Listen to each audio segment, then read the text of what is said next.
Good evening and welcome to the News24 English Bulletin. This is Tamima Islam. Those were the headlines, now the details. Expressing concern about the Russia-Ukraine war, Prime Minister Sheikh Hasina said that the whole world will face a food crisis in the upcoming year. In this regard, Prime Minister Sheikh Hasina urged the increase in agricultural production and directed the continuation of agricultural subsidies. The Prime Minister made the comment at the Bangabandhu National Agriculture Award distribution ceremony. Farooq Hussain has the details with Shah Ali Joy. The government awarded the Bangabandhu Agriculture Award to 44 personalities and organizations for the year 1425 and 26 in the Bengali calendar. The Prime Minister attended the function virtually from her Ganabhavan residence. Agriculture Minister Dr. Abdul Razak handed over the award to the winners. Alleging that no government except the Awami League gave importance to agriculture, the Prime Minister said the other governments never wanted Bangladesh to be self-sufficient. তো আমরা কৃষিতে স্বয়ংসম্পূর্ণ হব সেটা না করে কিছু নিজেদের লোকদের দিয়ে ব্যবসা করা, বিদেশ থেকে খাবার কিনে নিয়ে আসা, মানুষের কাছে হাত পাতা ভিক্ষা চাওয়া, এটাই যেন থাকে, সেটাই ছিল মানে ওই সরকারগুলি, অর্থাৎ আমি জিয়া সরকার, এরশাদ সরকার, খালেদা জিয়া সরকার সকলের কথাই বলবো, তাদের এটাই ছিল লক্ষ্য। The Prime Minister also mentioned the Russia-Ukraine war. She expressed concern that the situation was getting worse as time passed. সকলের মাঝে একটা উদ্বেগ, সেটা হলো 2023 সালে সারা বিশ্বব্যাপী দুর্ভিক্ষ দেখা দিতে পারে, খাদ্য মন্দা দেখা দিতে পারে, সকলেই চিন্তিত। আমি উন্নত দেশগুলির কথা বলছি। বাংলাদেশে আমাদের মাটি মানুষ আছে, আমাদেরকে এখন থেকে উদ্যোগ নিতে হবে যে বাংলাদেশে যেন কোনো রকম এই ধরনের অবস্থা সৃষ্টি না হয়। আমাদের পণ্য আমরা উৎপাদন করব, কারণ এই যুদ্ধ এত তাড়াতাড়ি থামবে বলে মনে হয় না। Sheikh Hasina said the arms selling countries are benefiting from the war. Corona ভাইরাসের সময় অস্ত্র বিক্রি করতে পারেনি, এখন যে সমস্ত দেশ ওই অস্ত্র ব্যবসা করে তারাও লাভবান হয়, আর এই যুদ্ধ চালিয়ে রাখতে পারলে কিছু দেশ তো নিজেরা লাভবান হবে, কিন্তু সারা বিশ্বের সাধারণ মানুষ চরম দুর্ভোগ পোহাচ্ছে। The Prime Minister said Bangladesh will go forward facing all challenges and gaining independence with dignity. সেটা আরো ভালো হবে। আর তাছাড়া Farooq Hussain, News 24. Two institutions of financial sector, World Bank and International Monetary Fund (IMF), have predicted the world economic growth to come down to 3.2% in the current fiscal year. World Bank Group Vice President Junaid Kamal Ahmed, however, feels Bangladesh is not in that concern. Even after that, he emphasized on formulating more people-centric policies in a bid to retain the situation. A report published on the World Economic Outlook said this year world inflation might be 8.8%. Akramul Haq Shumon reports on Babu Kamruzzaman's story from Washington, D.C.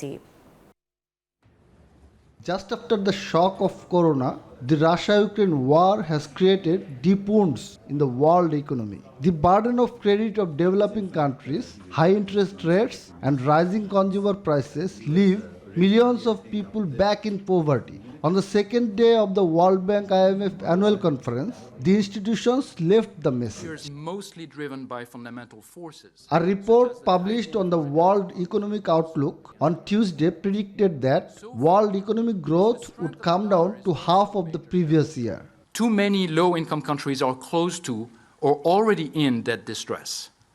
Progress towards orderly debt restructuring through the Group of 20's common framework is urgently needed to avert a wave of sovereign debt crisis. Time may soon run out.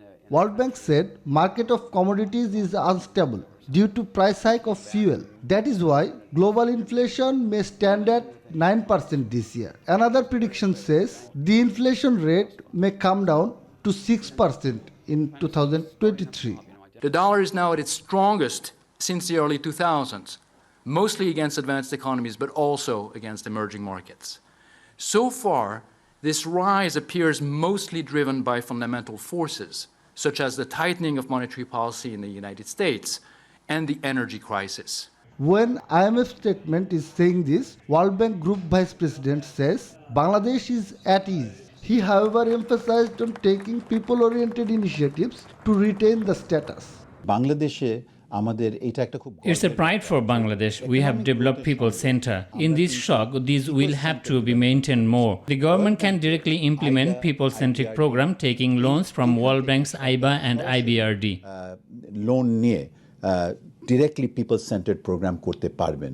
The IMF report said world recession in 2023 will be more intensified in comparison to that of 2022. Ikramul Haq Shumon, News 24. Awami League General Secretary Ubaidul Qadir warned the BNP not to play with fire. Qadir made the warning at a press briefing at the Secretariat on Wednesday. He said a befitting reply will be given if the BNP tries to cause harm to people and their property in the name of movement. The Election Commission today withheld the by-elections to the Gaibandha 5 constituency due to irregularities and malpractices.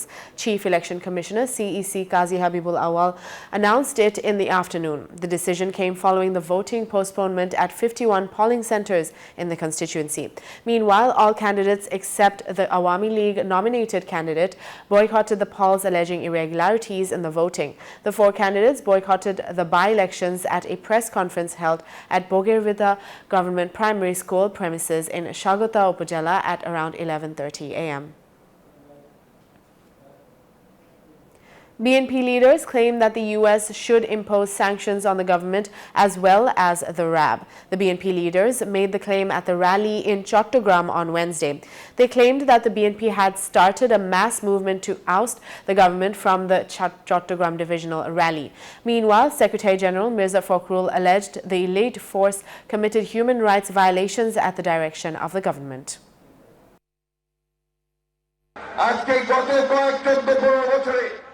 In the last 14 to 15 years, I want to say in Sheikh Mujibur Rahman's word that they have turned the country into a crematorium. We want to raise question that why this country is made a crematorium. The Awami League is looting everything like a monster.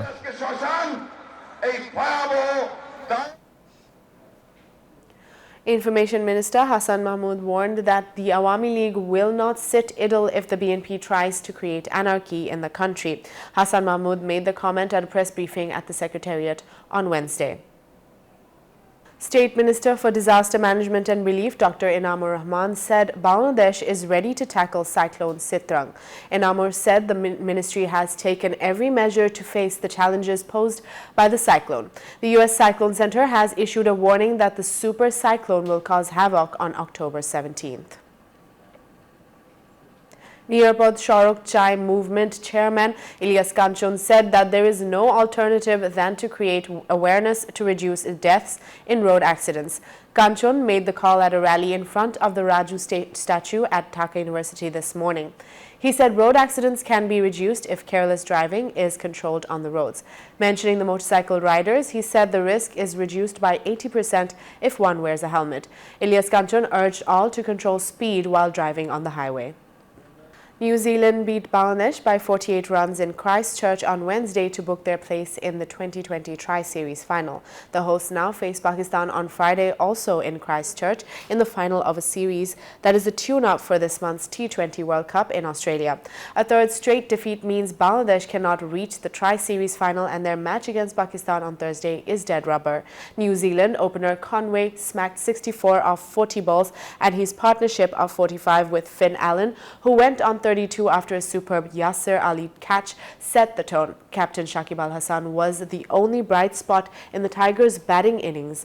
The all-rounder scored 70 from 44 balls, but due to a lack of support from others, Bangladesh finished at 160 for the loss of 7 wickets.